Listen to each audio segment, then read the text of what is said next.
Antara sebab utama pelajar-pelajar lemah dalam bahagian penyuntingan ialah kurang membaca, malas merujuk kamus dewan, sikap suka mengagak-agak maksud perkataan, lemah dalam hukum tata bahasa. Adakah anda salah seorang daripada mereka? Kalau nak tahu teknik menjawab soalan dalam bahagian penyuntingan, teruskan menonton video ini. Jom kita mulakan.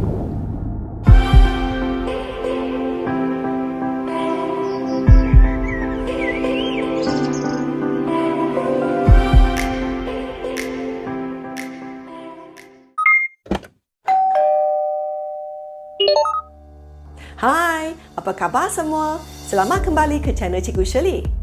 Dalam video ini, Cikgu akan menjelaskan teknik menjawab soalan penyuntingan yang berkaitan dengan kesalahan bahasa yang telah diuji dalam SPM tahun lepas. Mari kita lihat tip umum bagi bahagian penyuntingan.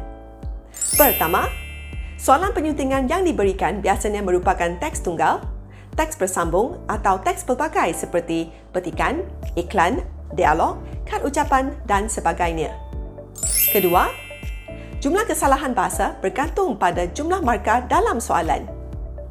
Ketiga, calon perlu membaca teks yang diuji untuk mengenal pasti kesalahan bahasa berpandukan kehendak soalan.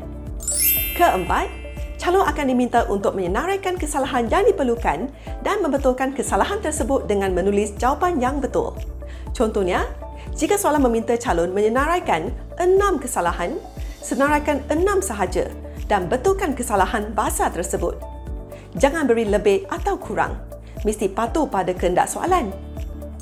Kelima, jenis kesalahan yang diuji adalah seperti ejaan, imbuhan, tanda baca, istilah, tata bahasa dan sebagainya.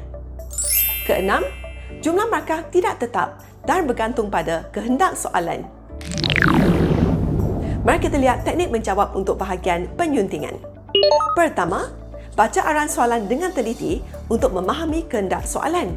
Misalnya, jumlah kesalahan bahasa yang perlu dicari. Kedua, baca petikan atau bahan grafik dengan teliti untuk mengenal pasti kesalahan bahasa. Ketiga, pelbagai aspek kesalahan bahasa yang sering diuji dalam soalan ialah kesalahan dari segi perbenaran kata, kesalahan dari segi frasa, kesalahan dari segi pengimbuhan, kesalahan dari segi penggandaan, kesalahan dari segi pemasmukan, kesalahan dari segi struktur ayat. Yang keempat, sesudah mengenal pasti kesalahan-kesalahan tersebut, gariskan kesalahan-kesalahan itu agar anda tidak lupa untuk membetulkannya. Kelima, setelah anda yakin akan kesalahan dan pembetulan yang telah anda lakukan, senaraikan kata-kata tersebut pada kertas jawapan anda. Untuk mendapat markah penuh bagi bahagian ini, anda perlu tahu cara pemarkahan yang berikut. Pertama, jika soalan memerlukan calon menyenaraikan 5 kesalahan bagi bahan 1, jawapan calon hanya akan diperiksa setakat 5 kesalahan yang pertama sahaja, walaupun calon telah menulis lebih daripada 5 kesalahan. Begitu juga dengan bahan 2, di mana soalan memerlukan calon menyenaraikan 6 kesalahan bagi bahan 2, jadi jawapan calon hanya akan diperiksa setakat 6 kesalahan yang pertama sahaja. Kedua, 1 markah akan diberikan bagi setiap kesalahan bahasa yang dibetulkan dengan tepat. Ketiga, 0 markah diberikan jika calon tidak menyenaraikan perkataan yang salah. Jadi ingat ya, kita perlu senaraikan semua perkataan yang salah dan betulkan semua kesalahan.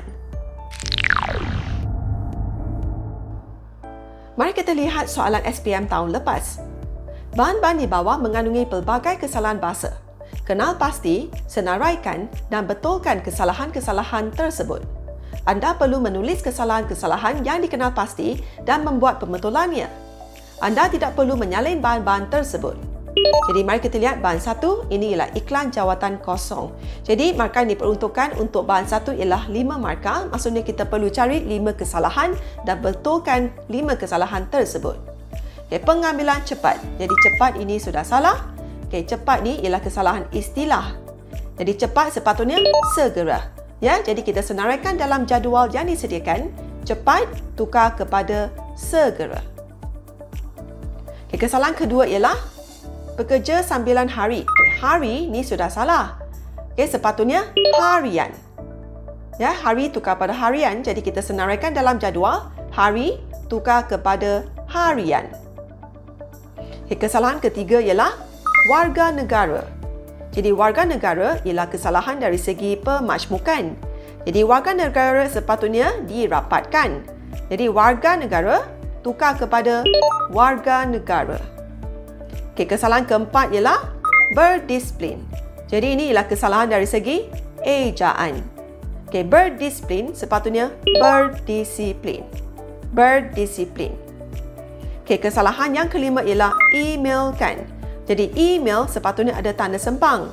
Jadi emailkan tukar kepada emailkan. Jadi kita sudah ada 5 kesalahan dan pembetulannya. Mari kita lihat bahan 2. Jadi 6 markah diperuntukkan untuk bahan ini. Jadi kita perlu cari 6 kesalahan dan betulkan 6 kesalahan tersebut. Mari kita baca petikan. Kerjaya sebagai juruterbang sememangnya diminati ramai walaupun berisiko tinggi. Hal ini dikatakan demikian kerana terdapat banyak kepentingan menjadi juruterbang. Antaranya, gaji dan allowance yang juruterbang terima, jadi ini kesalahan dari segi frasa.